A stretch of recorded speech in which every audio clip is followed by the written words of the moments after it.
Hello, everyone. Welcome to Casual Watch Talk. Thank you all for tuning in. We're going to do a questions and answers show. We've got a few topics that we'll talk over, but please keep the questions coming in the chat. Otherwise, we'll run out of stuff to talk about very quickly.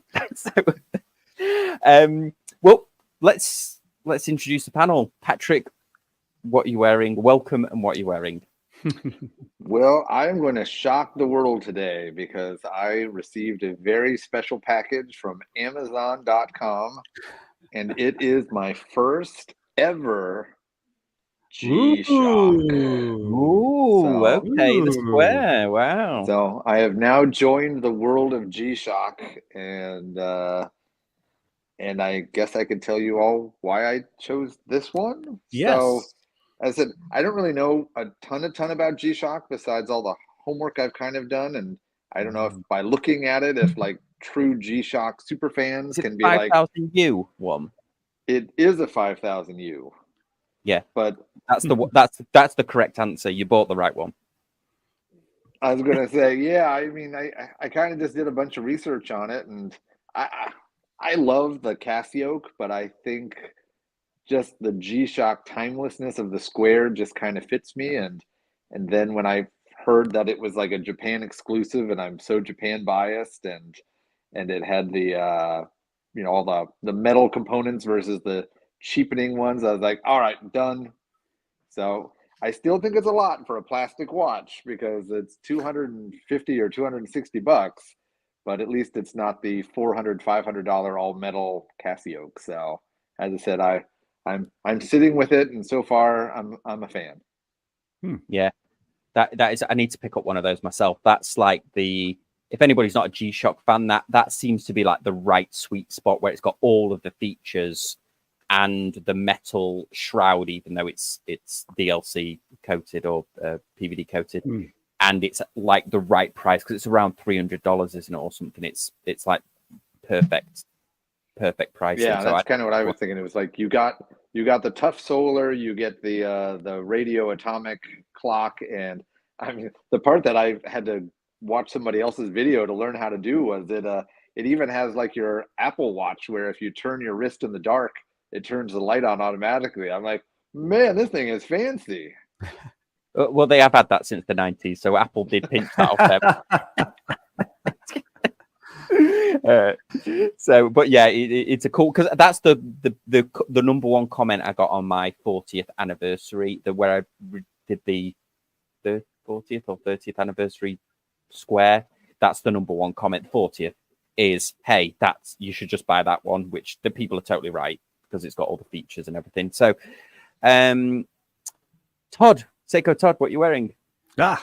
So Seiko Todd has two things, as I usually do. Move this forward a little bit. Am I slightly fuzzy? I don't know. You are slightly fuzzy. Yeah. I am. Your slightly... mic stand looks beautiful though, so I feel like your background is extraordinarily sharp. It is, but yet I seem to be slightly fuzzy. So I'm going to have to work on that. There you go. I just clicked something to change it. Okay. So first thing off is, and again, let's see here if I can get and not kill the microphone. It's like da da da. So the first thing I've been having on most of the week is my gold Pogue. Yeah. There we go. It kind of, I guess that's about right. Yeah. At one point, I did get it to focus in on it, this whole thing, but I have not been able to recreate that autumn. Whoop. You saw that, didn't you? Yeah. Look at this. Look at this. It's there. You hit the plane of focus very briefly, yeah. There it is. Oh, yeah. There she is. Gold dial Pogue right there. Late model one. The reason why that's important, I love this watch. That was my first 6139. Is because what came in yesterday and I just finally got sized for today is ding ding ding ding ding. Here it is. If I can get the right way. Bel Canto. Oh yes. With the salmon dial, which actually I think is a little bit more pink. You can see my camera's having trouble focusing in on. It's hard to get this dial to photograph. It's just so interesting. You can see I can bend it here a little bit like that. There it is. I'm getting it pretty good. There she is. Very Boy, oh cool. boy, this is a sweet, sweet watch. It wears brilliantly on the titanium bracelet. So I got the whole titanium thing, and it's actually lighter. I only have 2 titanium watches now. It's actually lighter than my Longines Aviation Big Eye, and that's on a strap. And this is on its on the titanium bracelet. I might as well get it. And I just love the way, which I can't bend my wrist well, but I just love the way it wears and sits on my perfect size. Isn't that a perfect size? A good lug to lug. It's my wrist is smaller than Sam's. It's like 6.8 inches, but it's very flat. So like I can wear a big Omega Flightmaster, for example, will fit my wrist because my wrist is kind of flat. So, but I love the way it feels fantastic, and so I'm like really thrilled with this purchase. So there you go. Did you know it was coming, or was it kind of like a surprise? Because I don't know, were they kind of keeping you in the loop of when it was going to be completed? They should. Yeah, they were very, very good at keeping me in the loop. They originally apologized because it was delayed, which I'm not, supply chain and what it is, I'm not so worried about it. I forgot how much it was delayed. Maybe it was a month or 2.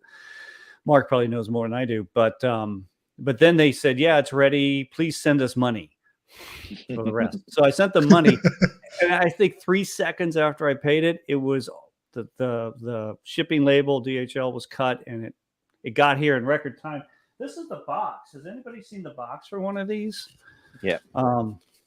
I think when you reviewed it, Sam, did you review the box? I've got a whole wall of them, Todd. Yeah, I mean, I really like it. It comes open like this, right? It's wood, and I didn't know if all of them were sent like this, but it's they all have that box. It is a great box. It's really well finished. But yeah, if anybody's I see Jack is saying that he's got March 2024. This I'm just finishing it off. Hopefully I'll release it tomorrow. I interviewed Mike about a future upcoming release, so that'll be on Thursday. But it'll be a separate video. I interviewed him about the Belcanto and where it's up to, questions about how the production is going. So I won't give too much away. I spoke a bit about it on Bobby later in the show, but I will upload a small video. So anybody who's waiting on Belcanto, definitely check that. And don't forget that there will be a limited edition Belcanto coming out in March next year.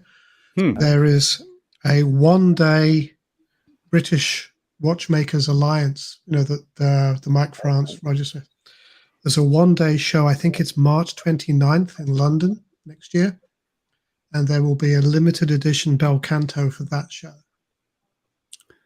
Okay. I would imagine get your name on the list now, because I think they'll all be sold out before the show. But well, like a sneak peek of what it might look like. I've got no idea. I just know it was something that came out. It was on the Scottish Watches podcast last week or the week before. Oh, cool. They had an interview with Mike, and this came up. So well, they released that jump hour in that really pretty plum color for the same group. So I wonder if they're going with plum. Well, it's it's the same mechanism, just with 60 extra parts. The jump hour is the basis for the Belcanto. Right, and you may hear this strike a beautiful D. So when you hear the at 8 o'clock, I have the chime on, so I'm gonna probably hold it up to the microphone, and you will hear the nice. The lovely. We'll remind you. Yes, remind me, and I will hold it up, and it's very pleasing. So I just just having fun with this. This is too much fun. To answer Orange Hand, that should be on the CW website somewhere. It's there. I think it's about £350 now. And I would imagine, because this is a module, it'll be in the same price bracket as the SH21. So I think that's 350. I'm going from memory, but I know their service prices for the modules and the SH21 have gone up, and it won't be a quick turnaround either, because that will have to go to Beale, I think, to be serviced. But I think it's 350, but that should be on the CW website somewhere. If not, if not, browse in the Christopher Ward forum. I know they talk about servicing costs there too. Yeah, Jack's right. 350 or probably closer to 420 in US dollars isn't horrible for something like this at all. Now, that's what I paid for a Seiko 6139. If you think about it, service on an Omega chronograph is 750. Mm-hmm. That's what I paid for mine. That's what I paid for my Speedmaster. Mark, you're up next. What are you wearing? Okay, so I have my Chrono Techno Diver. It's in rotation. This is actually, it's quite clean today, so you can actually see just how black and non-reflective that dial really is. Mm-hmm. So this is one of the 3 or 4 ways of getting an ultra black dial. You have single wool nanotubes, Vanta Black. Mm-hmm. You have single wool vertically aligned tubes of titania. You can there's an Israeli company that makes the black lining for things like the James Webb Space Telescope, and I think they're called Iris. I don't know what their technology is. There's Musuo Black. All of these are around 99 or 98, 99% absorptive. And this is the Chrono Techno uses vertically aligned titanium nanotubes. Oh, wow. And it was developed in conjunction with a research institute in the Czech Republic, I believe. Yeah, that actually leads. We got a Brassic Time Center question, so we'll do that one first after we've done this. Done the watch. I'll just round it out. I've got my date just again. So sort of proof of life in the date. Just I went and met up with Watch Chris yesterday at Epcot. He was in town with his family at Disney. Nice. Met up with him. He had an amazing IWC perpetual calendar with a digital date display. So it was, with a. It has the big date display with that IWC. Oh, that IWC is certainly one I would love to have. Yeah, that's a complex beast. Yeah, I mean, it was big, but it wasn't like obnoxious. It looks actually like an offshore. Looks like an AP offshore. Mm-hmm. In fact, let's do this Brassic Time question first. It says, I missed the live stream because I'm working overnight. So can I ask the opinion or merits otherwise of PVD and DLC coatings? What sort of watches they suit, if any, and when they are a bad idea? So is it that DLC is where they diamond-like coating? Diamond-like coating. They negatively charge the watch case, and then they vaporize the material, don't they? And it like adheres to it etches into the metal, I think. So it impinges on the surface. It's diamond-like coating is almost exactly the same as PVD, which is vapor phase deposition. Right. So you have a charge on the target, which would be the material you're coating with, and then you have your subject. And over time, the industrialization of vapor phase deposition has got a lot better. It's all driven by the chip industry, where you do a lot of sputtering and vapor phase deposition work in making chips. Commonly, it's black, but there are different ways of doing it. Diamond-like coating, I think, is probably the most successful one these days, but quite often it's a marketing term as well. Well, you are the materials expert here, so I will refer to you on all of those things. I would come to it much more from coating insects with gold for scanning electron microscopy. That's when I used to do it, or targets for chips. So you see, there probably still is a competition for the best electron micrograph, but you see them where they've taken flies and you can see every facet of the eye. And Wow. they've been coated with gold, so they'll have a faintly purple look, because when you make gold very small, it goes from yellow to a deep red color. So colloidal gold would be red. So if you see medieval stained glass windows that are red, that's likely colloidal gold that was used to get the color. Because the size affects color. But that's a quantum conversation I don't want to do the maths on a stream for. What sort of watches they suit? Do you like a matte black case? Is basically is the answer to that, I would think. Wouldn't you say that also it does have some military? You would say military as well, wouldn't you? So the SDS, CWC, just to stop reflection. Also, they coat guns, don't they, in it as well to stop them? Yeah, you can make the case harder. You can make the case more scratch resistant. And like I said, the practice of doing this has got a lot better. I used to have a Citizen I bought 20 years ago where the coating fell off. You don't get that anymore. So the practice of DLC has advanced a long way in 20 years. But you can certainly make the case harder and more scratch resistant. Of course, once you do scratch it, you can't polish it out, but you have to work a lot harder to scratch it. Yeah, I went and picked up a prop to tell you my opinion on DLC, because I barely pulled the trigger on this watch because of that. So it's got a DLC bezel, and what allowed me to do it, because my first answer is I hate it. I mean, I don't like the idea of a coating, because as Mark just said, you scratch it, you mess it up, there's no fixing that. Unless I take a Sharpie and I pretty much color the scratch the color of the Sharpie. It's like a gold filled watch in the world of pocket watches. Once you scrape the gold away, you can't replace it. But with Sinn and with their tegimented products, you at least then get the next best step, because the other thing that I've read a lot about was, even though the coating's hard, the material underneath isn't. So if you dent a stainless steel watch that has DLC coating, normal metal would bend and dent, but the DLC doesn't, so it chips.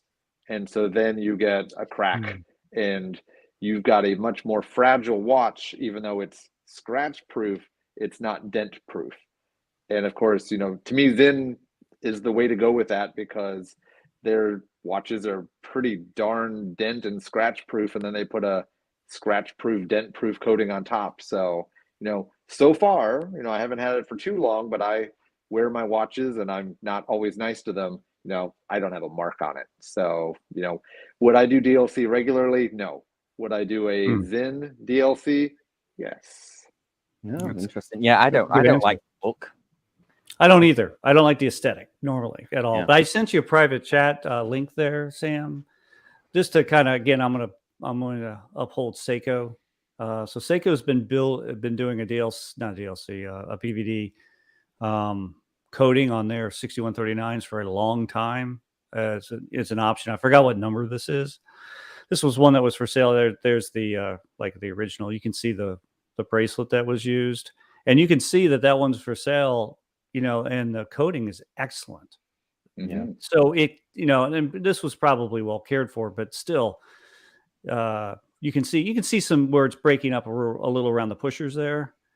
You zoom in a little bit around the crown where you kind of nick things. So this is what you get after. And it's not bad for 60 years or 50 years rather. So, it's not bad, but like everyone said, as soon as you have an imperfection show up for whatever reason, it's going to show up. I think especially the bracelet. So if you get a DLC or a PVD bracelet, I got to figure that it's going to get scratched up somehow, right? It's going to start to chip. I mean, it's a move. They're designed to move, right, Mark? I mean, and Patrick, right? You're going to end up with something that's going to look like it has yellow fever or something. It's going to have spots on it. the Citizen I had, it was the bracelet that really suffered. So you could, you could see that there were large chunks of the coating missing from the links. But things have got, I think, a lot better. Okay. You can use coat. I have a Christopher Ward Black and Gold, which is actually a bronze watch that's PVD plated with gold to stop it tarnishing. So you can use things for different purposes. In general, Bill K DLC is reputed to be more durable than PVD. Yes, because you actually have the potential to not only have the particles, but to have covalent bonding across the whole film as well. So in theory, DLC, diamond light coating will be stronger, but once they go, you're going to get big chunks whatever happens. That's a failure mode you can't avoid. Hit them hard enough and they'll break. Yeah. I'm reading Sympathy for the Bezel. It's hilarious. Yeah. Yeah, awesome. That's harsh. I've seen that too. Harsh. Not good. Not a good look. Yeah, so keep the questions coming. We had a couple of little news stories we were going to go over. So actually, Mark, you're gonna talk us through this one a little bit, aren't you? To highlight. So yes, let's talk about the Every Watch auction that's going on. This is an auction that was put together by Ricky and Dave from Scottish Watches, with help from Lyon and Turnbull, an auction house in Glasgow, or Scotland certainly, and they have 9 watches from British independent brands such as Christopher Ward, Anordain, William Wood, Fears, and so on. Each watch is a piece unique, so there's only one. And in some cases, it'll be the prototype of something, or it'll be a unique dial like the Fears. There is also an art print of a Grand Seiko, and it seems that that's an original, even though it's billed as a print, but that's an original. And all the proceeds, all of the proceeds go to a charity called Maggie's, which is a charity for care to cancer patients in the United Kingdom. They do a great job. So the auction is live, I think, for another 18 hours. Is that? Yeah, 18 hours. 8 minutes. And they have some very good descriptions of the watches and some fine pictures there too. If there's something that you fancy, or even if you can't feel that you can't bid in a way that's likely to win, you can also donate to Maggie's as well. So that Every Watch auction is going on now. I do know that the Scottish Watches team talked to the Only Watch team and got permission to use Every Watch. So there's the charities they support are very different, but there's no conflict between Only Watch and Every Watch. We're just making sure we're doing the best for the charities that are being supported. Yeah, cool. And we've got there's a little congratulations, isn't there, for Ricky as well at Scottish Watches? Yes, congratulations to Ricky and Simona. Ricky announced his engagement to Simona in the podcast on Monday. I'm sure that more people knew before that, but that's when it went public to the world. So congratulations to Ricky and Simona on their engagement. Awesome. Yeah, so check that out. I'll leave a link in the in fact, I'll post the link in the chat here, and then also I'll post it in the yeah. Well, the ones that are on there, which ones do you guys like? Because I'm going to let you in on a hint. If one stays reasonable, I'm going to put a bid in. Yeah, I like the. In fact, I like the Fears. I mean, I wouldn't the Underdog. The Christopher Ward obviously is a winner, isn't it? But it's up at 4,000, so a little rich for my my blood at the moment. But which does the Christopher Ward? Oh no, that was the Sartori. What does the Christopher Ward do that's different? The Christopher Ward is a version of it's a unique version of the C63 Highlander. This was the collaboration between Scottish Watches and Christopher Ward that came out. Okay, that's right. Last year. So it has a unique textured dial that's a combination of the Saltire and the Christopher Ward logo. It has, if you look at the logo, the English part of that has been replaced by the Saltire for Scotland. And then you have the Every Watch text has been added to it. So there were 69 of the original Highlander. And then this is a 70th piece unique for Every Watch. So it's a 39mm Highlander case, but a very, it is. I used to own one. It is a very, very nicely textured dial with a couple of Easter eggs hidden in the texture as well. Nice. So, I like the Studio Underdog colorways on that. Yeah, that's really nice. I think it's one of the cooler ones, even though being the non-chronograph guy, I'll tell you that's not the one that I'm going to put a bid on. But I think that one's cool because they don't make a watch anything like that, correct? Like, as far as I know, I mean, the Blueberry, like, that's a 1 of 1, and I mean, it's a 1 of 1. So from a mile away, that one's going to stand out as completely different. So, for coolness factor, and of course, it's a pretty cool watch anyway. Yeah, I think that's going to be maybe the start of the show. We'll see what happens tomorrow. Yeah. So go on, Patrick. What's your maximum bid for the Fears then? I mean, don't I like say the it. Don't Fears, say it. but it's probably not the one I'm going to put my bid in, just because it's a 38, and so that's a little bit. It's not that it's too small, but I don't know. I'd have to see it, and I've never tried it on. But what's a regular Brunswick go for? It's about, I think, the $3,000 to $4,000 range. Okay, so they're already over a bit. Yeah, and but that's in pounds as well. So that's £5,500. Yeah, that's a lot. I'm not going to go 10,000 pounds, but I'll go. It'll probably land in the 7 to 8 range. Yeah. So I think that's good. I rather like the Bamford. Yeah, no, the Bamford's pretty nice. Which one was it? The Fears, Patrick, or are you not going to say? You keep it close to your chest. I'm not going to say. I don't want the mean people over the internet to bid against me just out of spite. Oh well, I mean, if we're playing that game, then I'll say, the Fears. I might bid on that. If it's charity, we need to get this up. We need to exactly. Well, I said the one that disappoints me a bit, and I mean, hey, I can't help it. I'm just honest. The Sartori, I love the brand, but I wish they did something a little bit more subtle on the dial. I mean, yes, it is subtle, but it is the Maggie's house. Is that like a little picture of a house? Is that what makes it their symbol? Yeah, this seems to most people went for blue for Scotland, but the Maggie's symbol, I believe, is orange.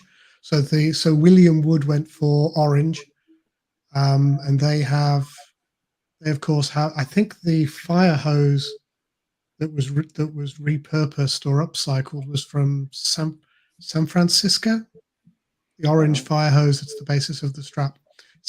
Yeah, that one's going for a lot. I was kind of surprised of how high. Oh, William Wood have a fanatic following. They really do. But they're very nice watches. That's absolutely beautiful watch. But yeah, I was a little surprised when I was kind of going through. I'm like, oh, okay, because I kind of thought the Fears was going to go really high. I thought the Christopher Ward was going to go high. There's the one that has a really cool story, but it was kind of a smaller size. It was like the Putin or Paulin. So yeah, that was that's a good looking watch. I just think the size is gonna maybe make that one not as competitive as it could be. But I think that's actually probably one of the prettiest watches on the whole thing. It's 35 without the crown, 37 included. So yeah, if they made that in a 38 or bigger, I think I definitely would have put a bid on that, because that's really nice. Yeah, and there's the linen dial Anordain as well. Yeah, that was a little small too, but I think apparently all watches are 36mm now, and I say down with everyone for that. My stance is well understood stood on that one, I think. Well, yeah. Well, should we? Yeah. So that's really cool. So check that out, guys. And then let's see. We've got some questions coming in. Let's have a look. So Sam's saying, "What do we think of the new Timex Giorgio Gali. Giorgio It's a Gali?" good looking watch. Yeah. Let's pull this up. So this is a Hodinkee one, which is great because I can pull a face in the thumbnail and be like Hodinkee. So that's good. Oh, yeah. I mean, it's not got the date on it, so that's me straight turned off. But what's everyone else think? yeah. I said it's a good looking watch. I mean, it's a good little watch. formal, a little plain for me, but I mean, I definitely it's a good looking watch. No, it's an automatic. It's the cutout. That's cut out on the sides, really nice. Mm-hmm. Like a sort of a Braemont titanium as well. Wow. What's the price? Nice little watch. Yeah, what is the damage? It just on needs lume. Yes, we are looking at Lume and date for Sam. yeah. Where? Oh, 975. 975. Yeah, it's Not got the bad. Selita SW200 in it. Huh. That's not, and they are all. Oh, they're not sold out yet. That's nice. Yeah, okay. That's like a weird, isn't it weird to have it like Timex on there, because you wouldn't associate that like a titanium Selita SW200, that more sort of refined design with a Timex. So good on them. Yeah. Mm-hmm. Okay, well, there we go. Next question up. So so we like it, Sam, I think. Yeah. Then That's a thumbs up from me. Yeah. any chance of a smaller bel canto in future? 39mm would be awesome. I wonder if they could. I mean, there's a lot I don't going know on if there. they can. Yeah. I don't There's a know. lot What do you going think? Do they need the space to make the ding audible? Yeah, probably. Because you It need would a certain amount of material for resonance. Well, let's check out the. It's 41, I think. Yeah, I think it's 41, and right now to get the tone that they have, it does completely, get close to the the edge of the watch. So, you'd have to have a different tone. So the Bellora is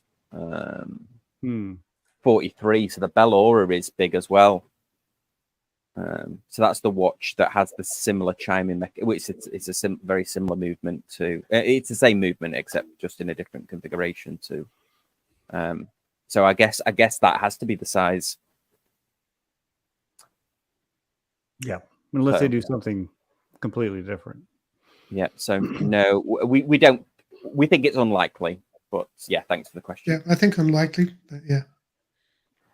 Thomas is saying, what are the panel's opinions on straps and bracelets? Do you prefer bracelets? I know that Pete likes rubber straps because of their heat resistance. Do you dislike leather, prefer materials, or NATO? So there is an interesting news article which we'll touch on about. Bring up that news article. We'll bring the news article up, and then we will decide. So, Watch Pro today came in with an interesting article, and maybe we should get Patrick's opinion on this first, seeing as the line of work that you're in. Rubber cloth straps are bacterial hotspots, say scientists. So this is a research that was done by the Florida Atlantic University scientists. Took swabs from watches and straps worn by firefighters, vets, people following workouts, and office workers. Swabs were analyzed. The bacteria found by scientists is commonly found on the skin and poses little or no risk unless they find their way into a wound. But yeah, it's saying that there is definitely a source of bacteria on there. We probably knew this, didn't we? We probably. This is the infamous wrist cheese, isn't it? Oh dear. Well, I am associated with Scottish watches, so I have to quote them some as much as possible. Yeah, I'm a big bracelet person myself. I like There's exceptions. There's some watches a little bit better on a strap, or I just don't have the bracelet for it. But I know Pete and I differ in that. I do like a bracelet compared to a strap or a rubber, unless it's on a dive watch. So I have some of my turtles on the Seiko rubber straps or silicone straps, and they look good on that, and that makes sense. But bracelet. Yeah, I went through a phase of not liking bracelets at all, and I took bracelets off everything. But I'm really, I mean, this Rolex, I mean, this is a triumph, this Jubilee. I've gone out about it long enough, but I like bracelets now. I keep watches on bracelets longer than I ever did before, and I don't know why that is, because they really complete the watch. They complete the overall look of the watch. So yeah, I've gone back into liking bracelets a lot more. But Patrick, what do you think about the story, and then what do you think about the? Well, the story is just fear mongering. I mean, the idea is, this world is covered in so much bacteria. They've done experiments just for fun. Where what do you think is going to be grosser or more gross? The toilet seat, toilet, the or a doorknob, kitchen, right? And it's the doorknob. Yep. So the idea is, it's everywhere. It's just a matter of, like what they said, if you introduce it to a place that it shouldn't live. And, I see lots of people who come in with big wounds, and half the time, they use the old classic spider bite. And I go, no, it's your fingernail. Quit scratching at it. But, that's just the way it is. But, of course, something that's porous and something that absorbs, like a fabric, a leather, you can't clean it. And so, there is truth to it. And, as a partial germaphobe, that's kind of part of the reason why I don't like those materials, just because I can't clean them. But, when it comes to what do I prefer, it just depends on the watch. I mean, this watch that I got out, I mean, I had the choice to get it on the bracelet or the rubber when I bought it. And, I might eventually buy the bracelet someday, but, I just thought a big kind of, utilitarian looking dive watch looked better on rubber. And, it just doesn't fit as well on the bracelet, even though it probably looks great on it. But so it sort of depends on the watch. But I saw the last word you used there, Thomas, and I need to poke a bear, particularly since Pete isn't here. You should never put a watch on a NATO. Never. NATOs are evil. I actually like them. I really like the idea of leather straps, and I've got some great ones that Macola over at Man Cave Leather has sent me. But I never consistently wear a watch on a leather strap, and I'm wondering whether it's because I live in a hotter climate and I'm worried about. I've got an alligator strap that Macola made for me and did an amazing job of it, and he did such a good job of it. I'm afraid to put it on a watch. I don't wear it on a watch. I'm like, it's so nice. One day I'll have a watch that's worth this. But I don't. I consistently wear rubber or bracelets probably. I went through a phase of putting everything on a NATO, but there's not a watch that I consistently wear on a NATO now. If I'm being I have one watch on a NATO. It's my original SKX. It just looks good on a NATO, and so that's my only one.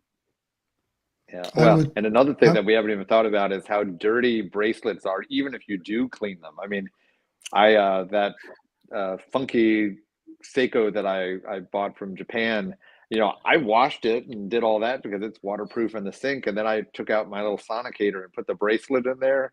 Holy mackerel. Ultrasonic cleaner is like one of the it's one of the best things you can buy as a watch collector, isn't it? I think an ultrasonic cleaner. Like I get these all the time. I hunt these down, these original Seiko bracelets. This is a Stellux bracelet for a 6139 chronograph. And it's very clean. Why? Because it went through 3 cycles on my ultrasonic that I use. And I put 2 in. And so you think these are 50-year-old bracelets. So I had 100 years worth of wrist smooge in that ultrasonic. The first pass, you couldn't see the bracelets. I put them since I do like some watchmaking stuff, I have glass jars that go in the ultrasonic. It just doesn't go directly in the ultrasonic. Also keeps the ultrasonic clean that way. So I have glass ball jars that you use for canning, and so I put them in there, and so it's a glass jar. I couldn't see the bracelets. They were the water got that black. I couldn't see the bracelets. So there you go. Hope everyone's eaten dinner and has not, because yes. And I'm another one for team bracelet. I find that there are some watches that I have on a strap purely for the aesthetics. But of choice, my Belcanto, for example, I have that on. I own the titanium bracelet, but I have it on the strap. You have it on a CW strap?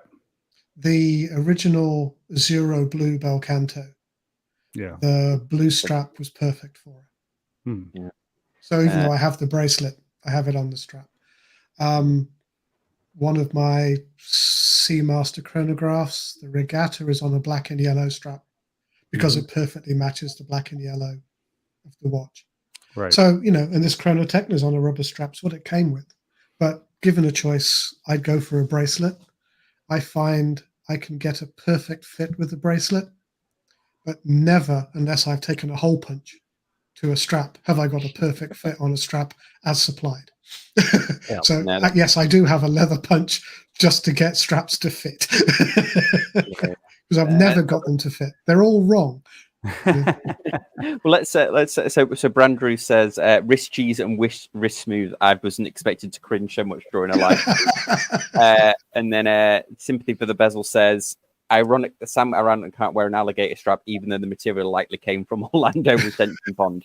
That is true. Yes. Cool. Okay, well then let's see what we had for our next story. I don't know if we want to talk about. I don't know what this was more the headline.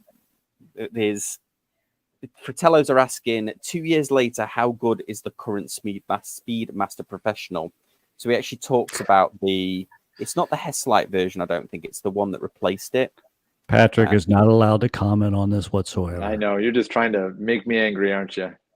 Yeah. So I don't know. I actually to the Speedmaster owners, I don't know, Mark, have you got this new one to compare it against the old? My Speedmasters are not the current Moonwatch. I generally like the Speedmaster Mark II. I've tried on the 1861 and the 3861 Moonwatches, and they're very nice. They're very competent. I just don't like them. They are iconic. Everything everyone says about them is true.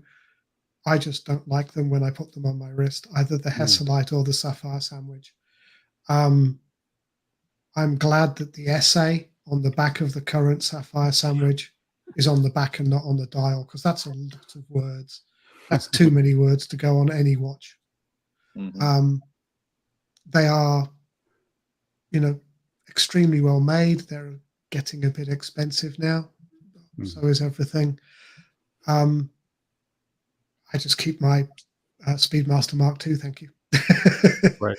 Yeah, I have the last of the 1861 Speedmasters new I got when they were starting to get rid of them, and got a good price on it from my buddy Dean Bump in St. Thomas.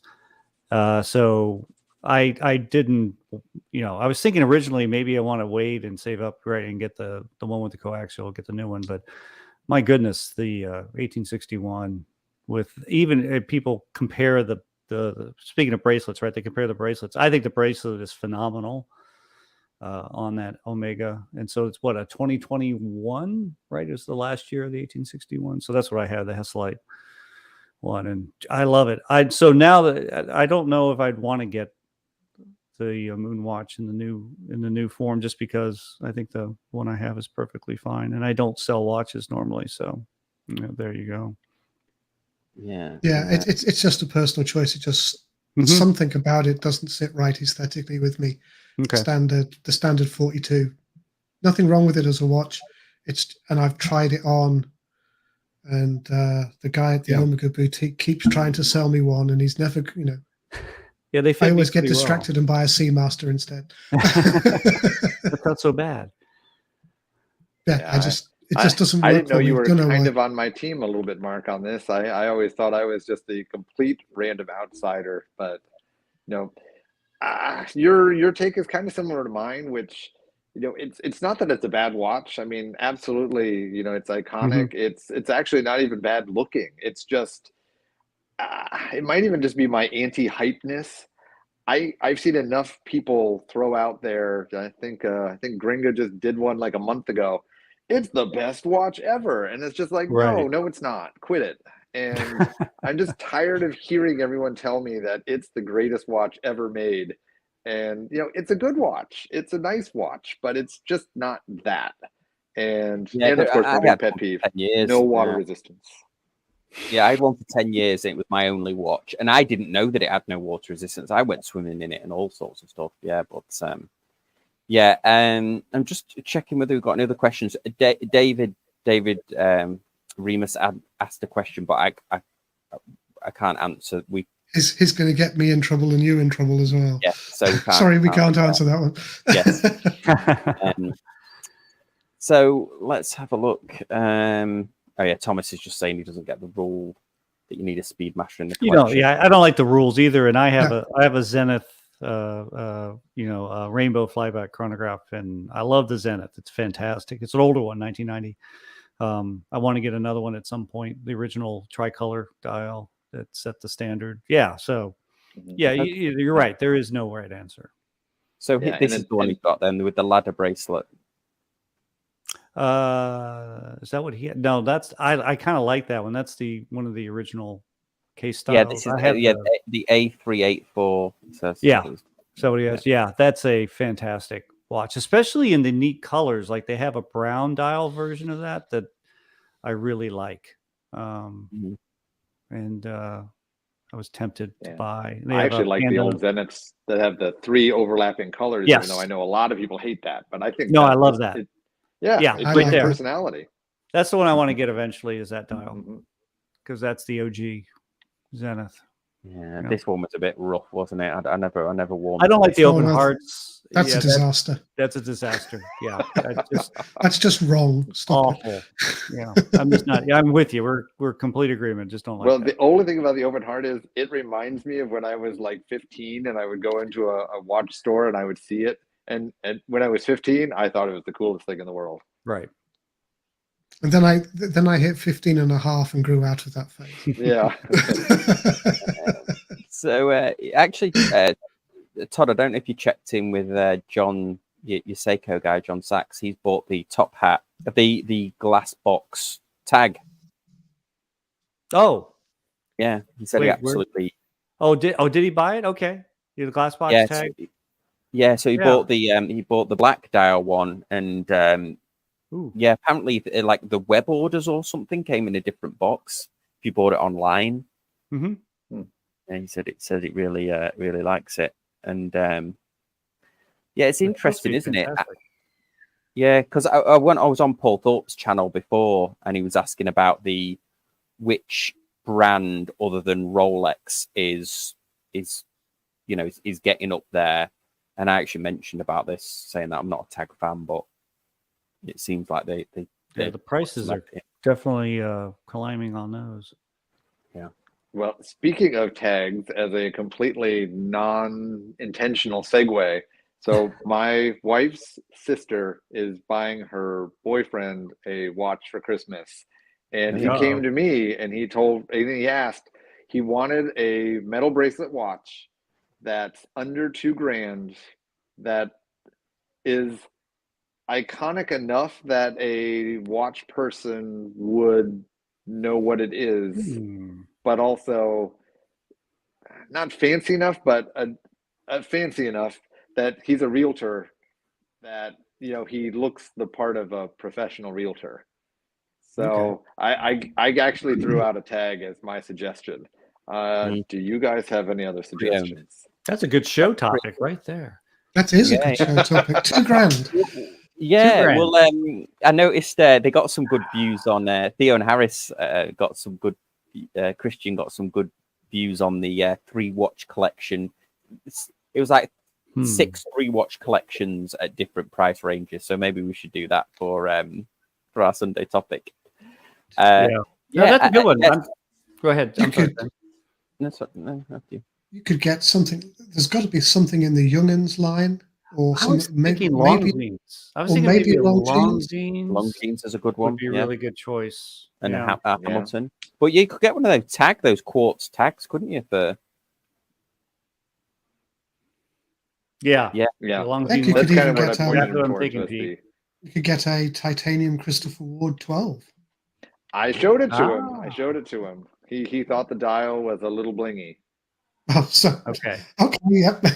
He's not alone in that opinion. Yeah. I mean, he could get it off Joma shop, couldn't he? Because I bet you could get a tag off there. But don't they? That's where we were looking. Formula One, isn't it? That's quartz.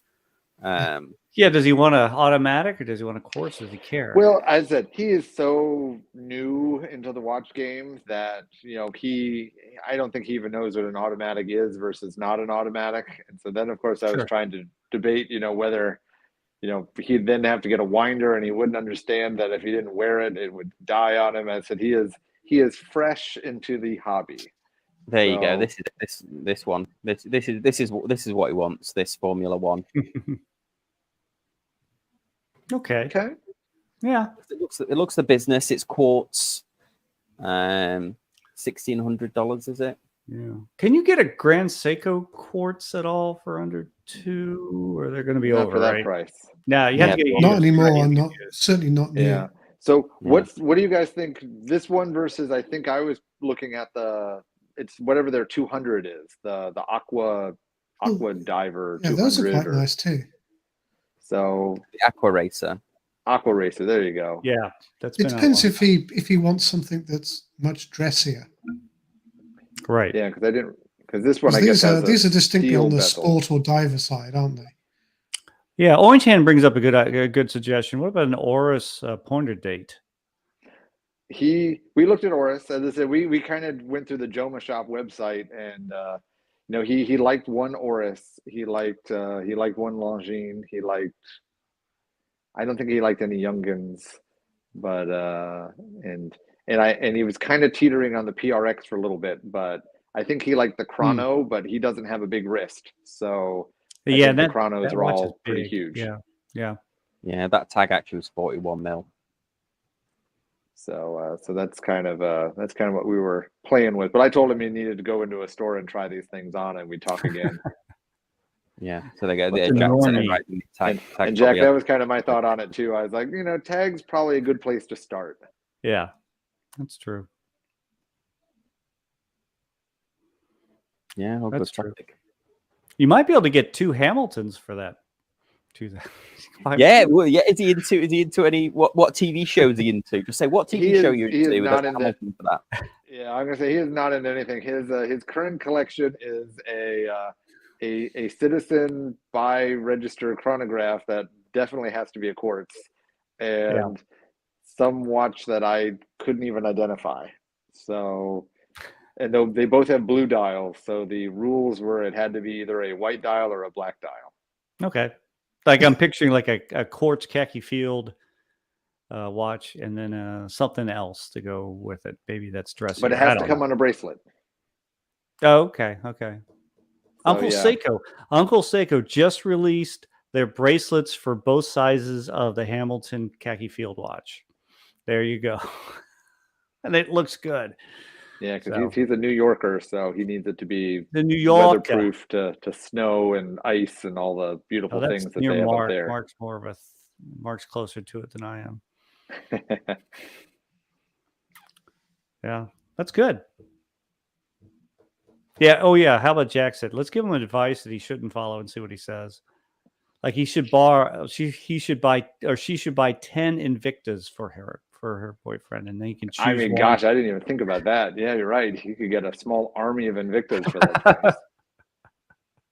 This one's only 60 millimeters lug to lug. It'll fit you fine. Well, couldn't he get 2 or 3 Steinhardts that look like the Rolexes he's going to aspire to? I'm going to tell you something really weird. He doesn't even know Rolex. He is No, he's not a New Yorker. He is not a New Yorker. That's all I'm saying. It doesn't even make sense. I mean, I was saying something about like the Tudor Royale, and he was like, "What's Tudor?" And I was like, "It's Rolex's sister brand." And he's like, "What's Rolex?" I go, "What?" Oh, get out of it. The amount of subway adverts there is for Rolex, and what about all the clocks in the airport? Has he never been in an airport before? I'm just telling you what I was told. I'm just telling you what I was told. He's having you on. This is a test. He's testing you. Yes. Yes, he's seen the guys with the big trench coats at outside of New York subway stations, and he can get a Folex right here. Mm-hmm. That's a good show, though. That would be a good show to do. Is look at this. What can you do? Well, you'd be joining Worn and Wound do their 3 watches for 5,000, don't they? Mm-hmm. Actually, I didn't think about that, because if I can sneak up there to Watch Time and all of those things, and up in New York, I don't know when his birthday is, though. I don't know when she has to buy the watch by, but yeah, that would be a great opportunity to go, see a bunch of these watches, at the Watch Time and all those. The other one, there's 2 of them I can't remember. Yeah, Thomas says the Zin 556.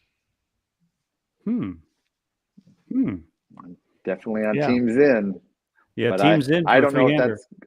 Yeah, I don't know if that's going to give him the name recognition that he wants as the realtor, though. Yeah.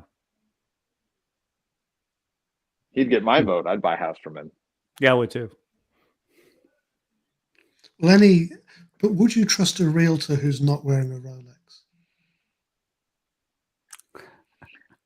I mean, I don't know. Or is that the other way around? Or should you trust a realtor that is wearing a Rolex? Discuss. That could be a show on its own. Well, I've never known a realtor that didn't have a car that they either can't afford or just wanting to look bigger and better than they may be. So that's the classic realtor stereotype that I know. I've never really looked at the wrists, but their cars are always crazy. The realtor we bought our house from drove a minivan, but he was also related to the wife as well, so we didn't care what car he drove. The realtor that we work with for this house is I'm just working with him to get him on the channel, because he's a big YouTuber, but also a big watch collector as well. In fact, he just got a date Submariner today, but he's got actually a PVD chronograph, a Panerai. So talking about PVD, and then he's got some Breitlings and stuff. He's got pretty cool watch collection, actually. His thing is kind of more of the I think he collects like all black watches. He's got like his car's all blacked out as well. So cool. Well, then there we go. We filled an hour. It was a bit of a light news week. We really took topics for quite a while. The Mark joined early. We tried to search up. Also, we fixed the microphone issues as well, which was also the very big news. Right, but we got to hear the D on this. You missed it earlier. Here we go. You ready? Mm-hmm. Oh, that's a pretty clean sound, I must admit. Clean sound. Yeah, it's very nice. Yeah, makes you want to cuddle. That's what I'm thinking. Puppies. Yeah, I likened it to like 2 wine glasses, sort of. Yeah. Cool. Well, there we go, guys. Thank you so much for being very active in the comments. And thanks to the panel for joining. And we'll see you next time on Casual Watch Talk. Thanks, everyone. Good night, everybody. Good night, everyone.